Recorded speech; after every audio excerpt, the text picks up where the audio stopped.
ګرانو کتونکو زه وحید خان تاجک یم، زما سره MP نثار باز صاحب موجود دی. ډېره مننه کوم چې راته وخت راکړو، دلته یو پروګرام هغې ته راغلی وو. نثار باز صاحب د چارمنګ او د لرې باندې برې باندې خلک متاثرین دي، سکولونه ورته بیا خالي شوي. تېر ځل چې موږ لیدل انتظامیې به اون کول، هر قسمه کوشش و چې د هغوی دادرسي وشي. حکومتي اقدامات هم موږ به لیدل، روزانه ډېر شی نقدي روپۍ به راتلې، انټري به کېده. دا لسمه دولسمه ورځ ده چې متاثرین د سکولونو کې ناست دي، بالکل بېیار او مددګار نه. دا انتظامیه د هغې په اړه باندې څه اقدامات کوي، دا صوبایي حکومت کوي. ګورو چې تاسو خپل سایډ باندې لګئ، خو ولې د دې سره دا د میرې مور سلوک کېږي؟ ډېره مننه وحید خانه. نن د آی ډي پیزو د راوتلو 9مه ورځ ده او زما خیال دا دی چې دا 9 ورځې هم موږ په قلاره ناست نیستو تر څو پورې د آی ډي پیزو خبره ده. نو یو خو د دغې علاقو چې کوم د نوټیفیکیشن نه وکړی پراپر سیکیورټي فورسز چې یاره موږ دلته اپریشن کوو په خلکو باندې چې کومه دی ير او طرحه مسلط تلل او خلک د هغې نه چې کوم دی بې سر و سامانۍ په حالت کې راووتل. د هغې دپاره زمونږ چې کومه د وي سي چیرمین دی او نور ملګري دي هغه ورته د ګاړو بندوبست وکړو. تقریبا موږ ورته 35 ګاډي ودرولي د خلکو کاډ یې پې سنبال کړلې. دې وخت کې زموږ سره چې کومه دی په 92 سکولونو کې 4300 پلس کسان چې کوم دی دا موږ ځای په ځای کړي دي. بله دا ده چې دا خلک موږ په 15 تحصیلونو کې لکه علیزو کې موږ سکولونو کې په ځای کړي، په سلارزو کې په سکولونو کې په ځای کړي دي، په لرکلي کې موږ په سکولونو کې په ځای کړي، په عنایت کلي کې او ناوګۍ پورې یعنی 92 سکولونو کې 4000 یعنی په بعض سکولونو کې 2 3 فیملیز دي.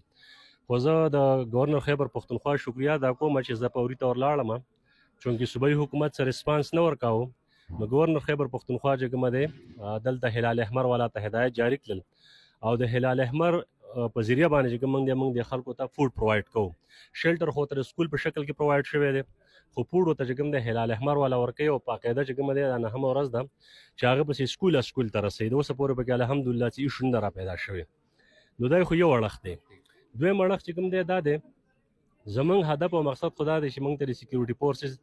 دغه وي سي جنت شاه چې لره باندې ده هغې چې کومه دی زمونږ د شاګو پکې شامله ده، په هغې چې کومه دی زمونږ سره په چارمنګ کې شریف خانه شامله ده. دا ټول ایریا سمڅۍ پورې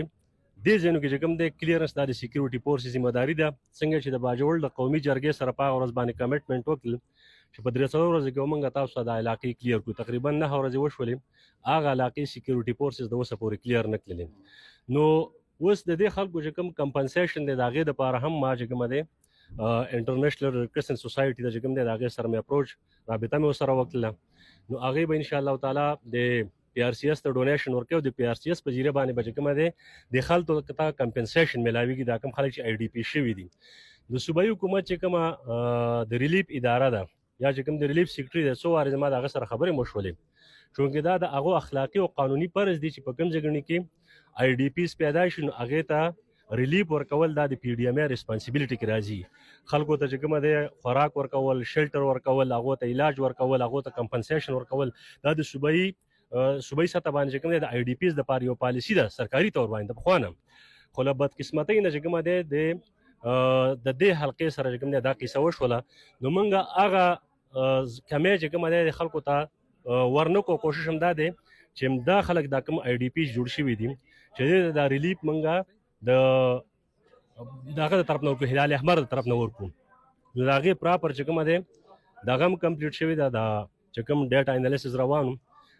د خلکو ډیټا کلیکټ کېږي سبا پورې یا بل سبا پورې به مکمل ټوله راشي ځکه چې نور کلیم پکې وخت افیکټ کېږي هغه هم پکې راوځي.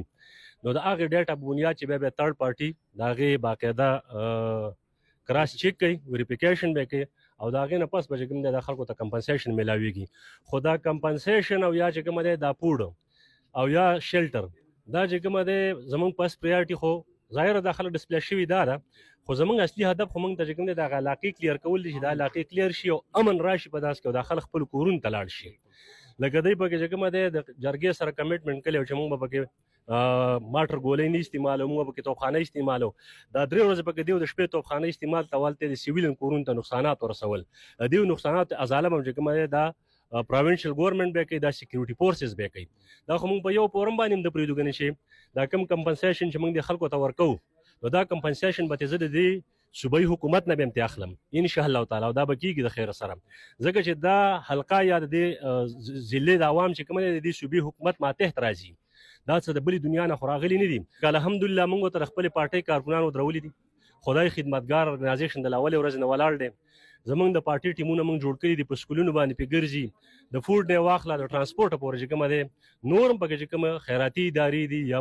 سوشل اکټیویسټ دي پولیټیکل ورکر دي د هغو هم پکې کنټریبیوشن دی هغو هم پکې ښه بلا کنټریبیوشن وکړلو خو لکه موږ خپلې حلقې د عوامو سره ولاړ یستو څنګه چې موږ د ماموندو د خلکو خدمت کړی او بلا تفریق هم کړی چې دا زموږ حلقه نه ده او پلانې د پلانې دی په کومه ورځ چې د ماموندو خلک راووتل نو زه ورته ولاړم ټوله شپه چې کوم دی ما د کالجونو تعلیم ماتولی د سکولونو تعلیم ماتولی ځکه چې دا زما د وجود برخه ده موږ خو پکې دا تفریق نه دی کړی او بیا 2 میاشتې چې دلته څومره ما ډي پیز ناستو د هغه ډي پیز تاسو اوس هم په ریکارډ باندې ګورئ موږ د خدای خدمتګار ارګنایزیشن د لاندې چې کومه دی د هغو د فوډ بندوبست کاوه موږ د ملګري ډاکټرانو ملګري پیرامیډکس کیمپ 23 میډیکل کیمپس موږ لګولي دي په لکونو روپو دوی هغې ته موږ پرووایډ کړې وه داسې د ټرانسپورټ بندوبست هم ورته کړی و دا موږ خپل فرض ګڼو موږ پکې تفریق نه کوو زما دپاره چې کوم دی که څوک د ماموندو دی که د سلارزو دی که د ناوګۍ دی که د چارمنګ دی او که د اشنغر دی او که د وزیرستان دی زما دپاره پښتون دی او د هغه دپاره غږ پورته کول دا په نثارباز باندې فرض دي ما د دې قام سره واده کړې وه چې په هر ظلم و ناروا به دله غږ پورته کوم نو هغه هم کومه او خدمت هم کوم الحمدلله مهرباني دا نثار صاحب چې خبرې اترې راسره وکړلې او دا د چارمنګ مختلفو علاقو خلک بې کوره شوي دي او همدغه ګیلمن دي چې تیر ځل هم خلک بې کوره شو په هغې هم سخته وه خو صوبایي حکومت هغوی ته ولاړ و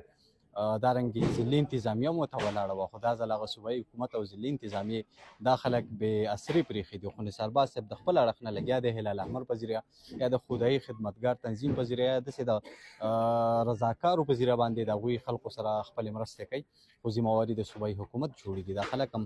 د پاکستان دپاره قرباني ورکوي د دې وطن دپاره بې کوره شوي دي او د دې وطن دپاره په دې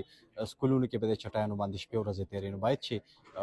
دا صوبایي حکومت هم او دا ریاست هم دا خلک اونکي خپلې وګڼي لکه څرنګه چې مخکې خپل ګڼلي